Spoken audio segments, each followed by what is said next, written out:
ചെമ്പനീർ പൂവിൻ്റെ പുത്തൻ പ്രോമോയിലേക്ക് എല്ലാവർക്കും സ്വാഗതം. അപ്പോൾ നമ്മുടെ സച്ചി നമ്മുടെ രേവതിയോട് ചൂടായിരിക്കുകയാണ്. കാരണം എന്താണെന്നറിയോ, നീ എന്തിനാണ് അച്ഛനോട് കാർ പോയ വിവരം പറഞ്ഞതെന്ന് പറഞ്ഞു. അപ്പോൾ രേവതിയുടെ വീട്ടിൽ നിന്ന് വരുന്ന വഴിക്ക് അപ്പോൾ സച്ചിയുടെ അച്ഛൻ ചോദിച്ചല്ലോ, മോനെ കാർ എവിടെ പോയിരുന്നു. അപ്പോൾ അതിനുള്ള ഉത്തരം നൽകിയത് നമ്മുടെ രേവതിയായിരുന്നു.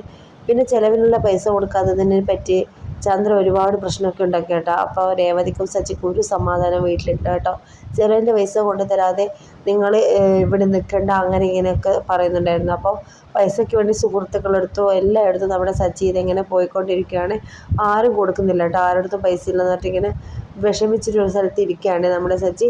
ചന്ദ്ര ചോദിക്കുന്നത്, ഇന്ന് ഈ മാസം പൈസ ഇല്ലേ, ഈ മാസം പൈസ ഇല്ലെങ്കിൽ നിങ്ങൾ എങ്ങനെ ഇവിടെ ജീവിക്കും, അങ്ങനെ ഇങ്ങനെ എന്നൊക്കെ നമ്മുടെ രേവതിയോട് പറയുന്നുണ്ട് കേട്ടോ. അപ്പോൾ രണ്ടുപേരും നല്ല വിഷമത്തിലാണ്. നമ്മുടെ ചന്ദ്രയാണെങ്കിൽ ഒരു മനുഷ്യത്തില്ലാത്ത രീതിയിലാണ് പെരുമാറുകയും ചെയ്യുന്നുണ്ട് കേട്ടോ.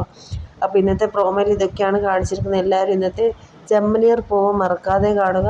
അടുത്ത എപ്പിസോഡ് കുറച്ച് വിഷമമുള്ളൊരു എപ്പിസോഡൊക്കെയാണ്. അപ്പോൾ വീഡിയോ ഇഷ്ടപ്പെട്ടാൽ ലൈക്ക് ചെയ്യാനും കമൻറ്റ് ചെയ്യാനും മറക്കരുത്. Bye bye.